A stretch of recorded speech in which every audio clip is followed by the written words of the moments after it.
Nos encontramos en Fuente Álamo, el tercer pueblo más grande en cuanto a habitantes de la comarca Campo-Ordellín, sobre 3.000 habitantes. Habitan este lugar tan maravilloso de nuestra comarca, el pueblo más al norte, con 131 kilómetros cuadrados, que vive básicamente de la agricultura, del olivo y sobre todo de la viña, porque el vino es muy importante en Fuente Álamo, pero hoy no vamos a hablar de vino como normalmente estamos acostumbrados, sino que vamos a hablar de la cultura, de las tradiciones, de leyendas y del patrimonio de este lugar tan maravilloso. Y tenemos con nosotros a José. José, muy buenas.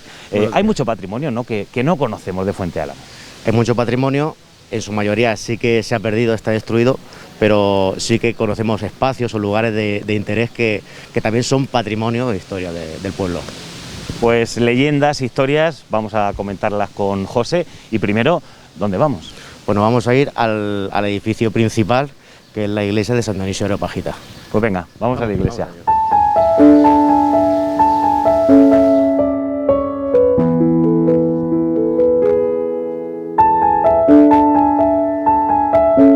Bueno, José, la iglesia, un emblema, ¿no?, de la localidad que todos conocemos. De la comarca.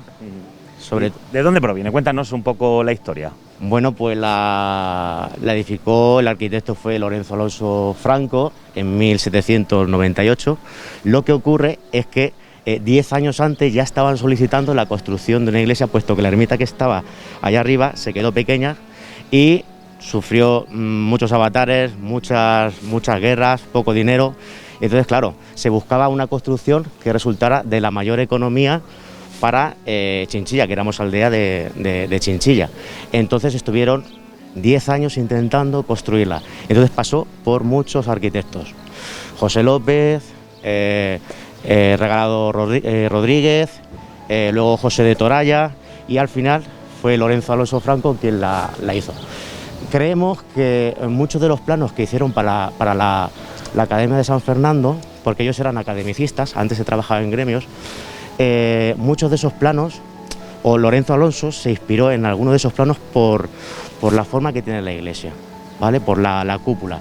No era mucho de cúpulas, y era de líneas mucho más depuradas, de planta de salón, y esta es la única que conocemos que tiene una cúpula inscrita, que ahora vamos a ver a continuación.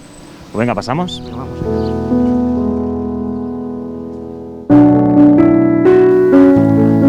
Bueno, José, impresiona sobre todo ver la cúpula. La cúpula inscrita quiere decir que no se ve desde el exterior, entonces, claro, cuando tú entras no se aprecia lo amplia que es la iglesia.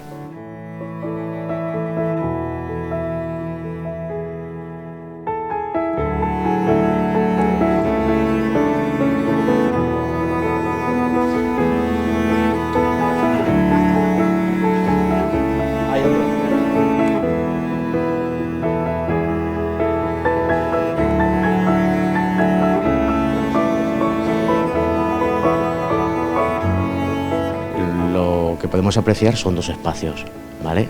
El espacio para, digamos, representando la tierra, que vendría formado por la parte de un cuadrilátero, ¿vale? Todas las casas son cuadradas, las habitaciones son cuadradas, o sea, es la parte, digamos, terrenal.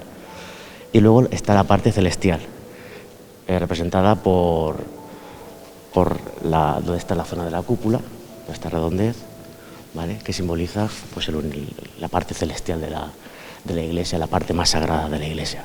Para acceder a la parte sagrada, pues a través de los sacramentos, que es donde se hacen pues las comuniones, las bodas, los entierros. Entonces se conecta pues con la parte celestial de la iglesia. En la parte terrenal, digamos, que la gente escucha, y es a través de la vida de los santos cómo va a acceder al cielo, pero no al cielo celestial, sino al cielo de los mortales, representado por esta gran bóveda de cañón con arcos fajones. Y es un poco, era muy didáctico. Digamos que las iglesias neoclásicas tienen un fuerte carácter simbólico. Cada una de las ventanas, digamos, pensamos que puede ser, por ejemplo, era la forma de explicar el dogma de la Trinidad, ¿vale? Una forma, por ejemplo, puede ser, una ventana puede simbolizar el Hijo, otra el Padre, otra el Espíritu Santo. Entonces, digamos que entra la luz, ¿no?, por tres partes distintas, pero dentro él recoge la bóveda de cañón, esa luz, y la convierte en una sola. Era una forma muy, muy didáctica de explicárselo a la gente. No hemos hablado del sacramento del bautismo porque los no bautizados no podían acceder a la parte sagrada. Digamos, ahora encontramos la pila bautismal ahí, ¿vale? Pero en su origen el baptisterio de la iglesia está donde estaba el confesionario, en una de esas puertas, en un cuartito pequeño, y ahí estaba la pila de bautismo y ahí se hacía el sacramento. Y además tenemos la cúpula, ¿no?, coronada con el Espíritu Santo. Claro, la parte más sagrada del templo, la celestial. Y bueno, pues destaca lo que es la pintura. En su origen no estaba pintada, simplemente estaban marcados las fajas, y entonces le daba una mayor amplitud, una mayor grandeza a la bóveda. Luego ya en los años, con la reconstrucción de la iglesia tras la guerra civil, ya afortunadamente se pintó con muy buena elección, muy buen criterio, porque es lo más destacable y lo más bonito que tiene la iglesia.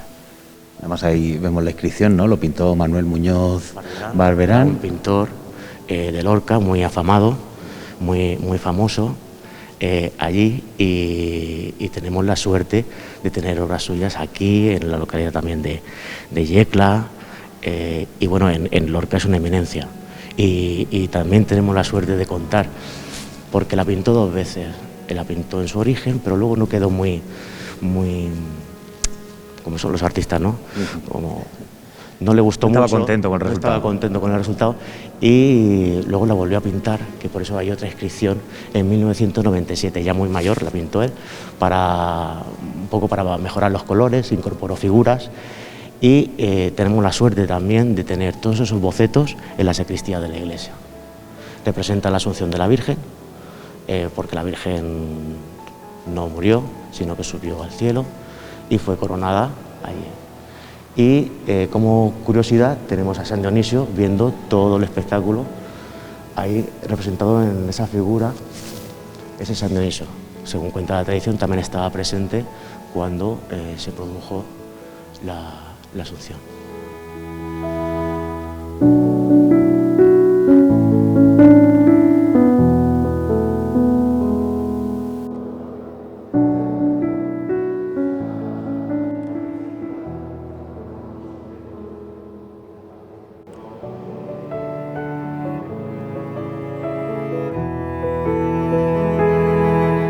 San Dionisio, ¿no?, patrón de la localidad, y además, ¿no?, el nombre también de esta parroquia. Efectivamente, pues tenemos la imagen de San Dionisio Areopagita, de cuerpo entero, puesto que la imagen original, primogénita, era un busto, ¿vale?, al gusto de la época de Felipe II. Digamos que esto va por modas. En aquella época la moda era tener imágenes relicarios, bustos relicarios. De hecho, la mayor colección de bustos relicarios está en el Escorial. Era un gran coleccionista, y tenemos también la suerte de tener esa imagen relicario en la sacristía, que luego os contaré. Esta, después, cuando se construyó la iglesia, se pidió, porque ya entramos en el barroco, que la imagen fuera de cuerpo entero, a gusto de la gente, y se hizo, y se le encargó a José Puchol, que era valenciano. Lo que ocurre es que se perdió la guerra civil, pero sí que tenemos la imagen de justo en la portada, cuando entramos en la iglesia, en la chapa, está esa imagen, se puede ver, y a través de fotografías, evidentemente. José, ¿sabemos por qué San Dionisio es el patrón de Fuente Álamo? Pues hay muchas teorías. Estamos en ello, pero no tenemos la certeza. Pensamos que no sé, cuando se hizo el patronato del pueblo, es decir, cuando se juntó todo el término, el mayorazgo juntó todo el término, ese patronato, esa firma, ese contrato o ese documento lo firmó un 8 de octubre. Las fiestas son el 9 de octubre, el día de San Dionisio. A través de la historia, el 9 de octubre ha sido siempre súper importante para las reconquistas, como exaltación del cristianismo, ¿vale? Entonces, esta familia, los López del Castillo, los que trajeron ese santo, creemos que eran judíos conversos. Entonces tienen que demostrar esa fe, ese cristianismo, a través de pues de los santos y demás. Ellos eran escribanos y creemos que San Dionisio, al ser juez de Atenas, pensamos que hay una relación con todo eso.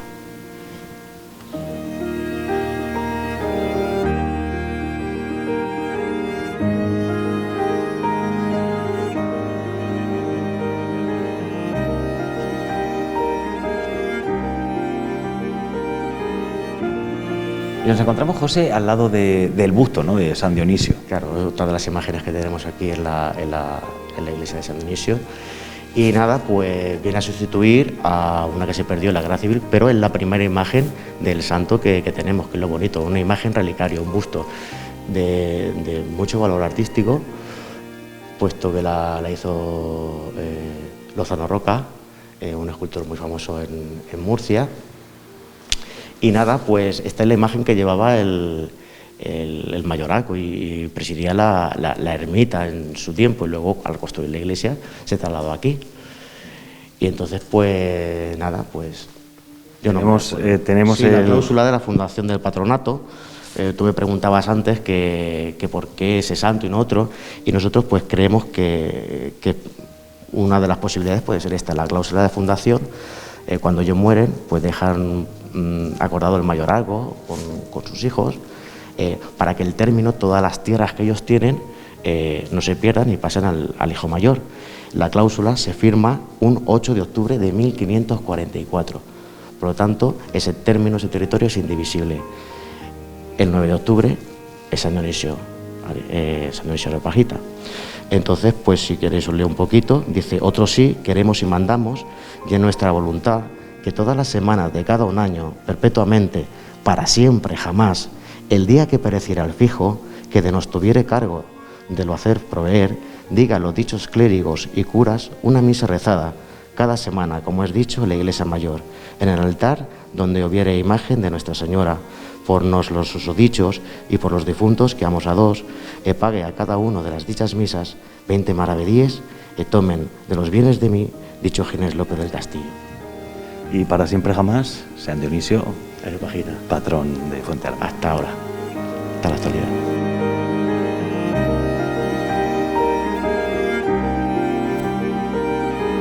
Luego también tenemos otro San Dionisio, ahí, ¿vale?, que es para las rogativas. Hablábamos del patrimonio material, pues ese se sacaba en rogativas cuando había alguna plaga o cuando pues no llovía, pues se sacaba, se ponía el busto, ¿vale?, y entonces pues se sacaba procesionaba por las calles del pueblo, pidiendo pues o contra el granizo, contra la piedra, contra la sequía. Contra la sequía.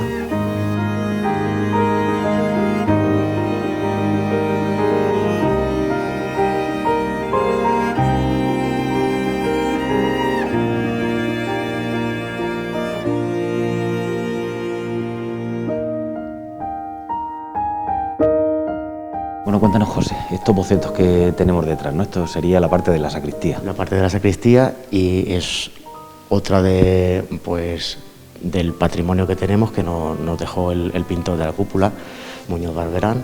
Entonces, en su segunda intervención, lo que hace es hacer los bocetos, puesto que él la primera vez pintó al natural, sin bocetos ni nada. Y ya la segunda vez, claro, como hemos comentado, que no estaba muy satisfecho, pues ya hace bocetos y mejora el color, introduce figuras que en la primera no existía, y entonces hace un boceto pues para cada uno de ellos. El paño, por ejemplo, de la Asunción mete más angelitos debajo, luego son dos ángeles, como estamos viendo, en la figura del Padre, coronada por angelitos también, con mucho más brillo.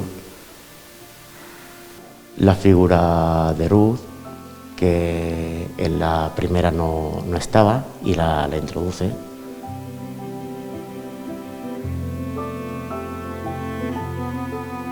Y estos angelitos portando la corona, que tampoco estaban antes, los introduce también portando la corona como reina de los cielos. Y finalmente un boceto general de cómo quedaría integrado las figuras, mejorando el color.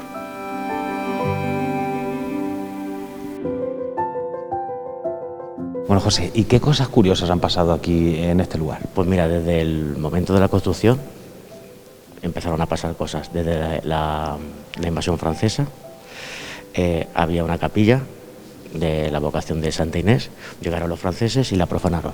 Y eso está escrito en las visitas ad limina que están en los archivos secretos del Vaticano. Eso está reflejado ahí. Luego, cuando terminó la invasión francesa, en 1812 se juró la Pepa, se juró aquí, en este lugar. Se hizo una misa, una solemne misa, todos juraron la Constitución y luego se cantó el Te Deum por todos los asistentes y también tenemos el documento reflejado. Y pues tristemente pues la guerra civil, donde las imágenes antiguas que había fueron todas destruidas y se arrancó el púlpito, se arrancó la reja que había y hubo que reconstruirla. Conocemos normalmente, ¿no?, en nuestra comarca las imágenes de Tobarra, las imágenes de Ellín, ¿no?, que procesionan en Semana Santa, pero aquí veo que también tenéis una buena muestra, ¿no?, de imaginería. Claro, podemos decir que actualmente pues tenemos un rico también patrimonio, que no está todo perdido y que se ha conservado porque es cierto que después de la Guerra Civil pues surgieron un montón de buenísimos escultores también que copiaron imágenes antiguas a Salcillo, a Roque López, y entonces pues tenemos ese reflejo en las imágenes que procesionan en Semana Santa.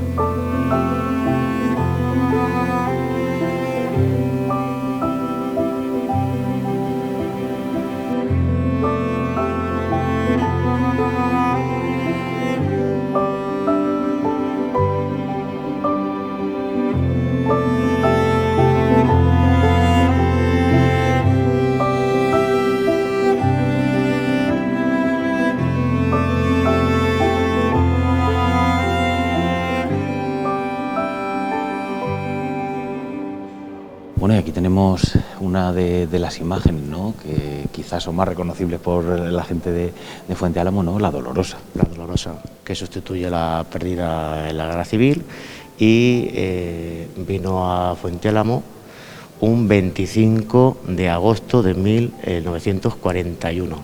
El escultor José Lozano Roca, y como curiosidad, él había hecho imágenes de santas para diversas aldeas de Murcia, y entonces fue el primer encargo de una Dolorosa que le hacen.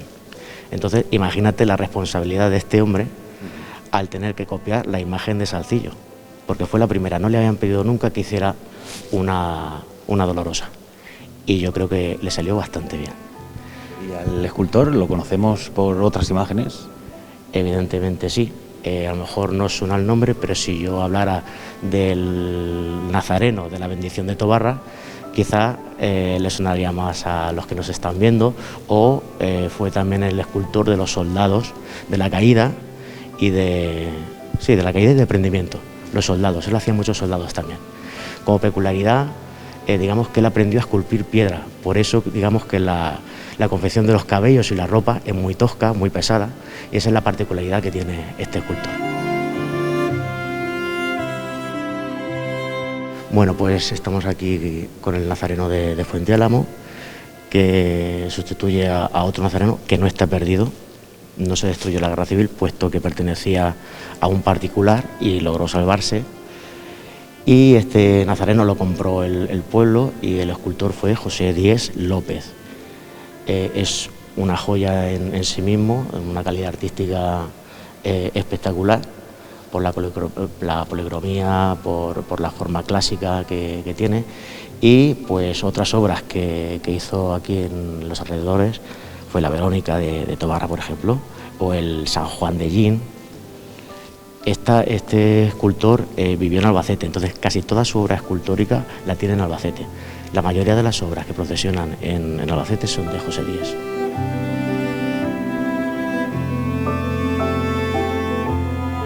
Y la imagen más antigua, ¿no, José? Creemos que la imagen más antigua, puesto que esta imagen vino de Jumilla, de una casa que tenía un oratorio particular, y en su origen nos contaron que era una Inmaculada Concepción. Si os fijáis bien, tiene una cara de dulzura que bueno, no tiene el rictus de dolor.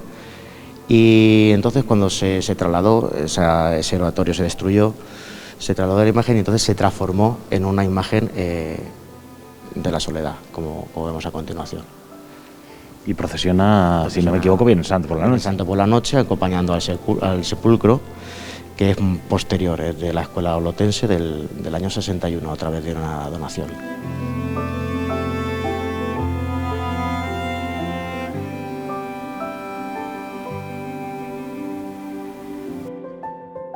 Y José, pero Fuente Álamo, ¿no? El pueblo es mucho más antiguo, ¿no? que lo que hemos conocido. Mucho más antiguo. Por los restos que se han ido encontrando, tanto de la de bronce, sobre todo romanos, también importante. Así que, y aquí me acompaña pues mi amigo Iván, que también sabe mucho del tema. Bueno, Iván, tú eres un gran especialista, ¿no? En cuanto a los romanos, ¿no? El paso de los romanos por la localidad. Sí. Tenemos constancia del paso desde tiempos íberos hasta romanos. Y ya, bueno, podemos constatar por los mayores del pueblo que se han encontrado varios restos óseos y restos de viviendas y demás. Así que, bueno, si quieren vamos para allá. ¿Dónde vamos y qué nos vas a enseñar? Vamos a ir para esta zona, que era la antigua zona de Huerta del Mayorazgo, y ahí es donde se han encontrado casi todos los restos. Pues venga, vamos.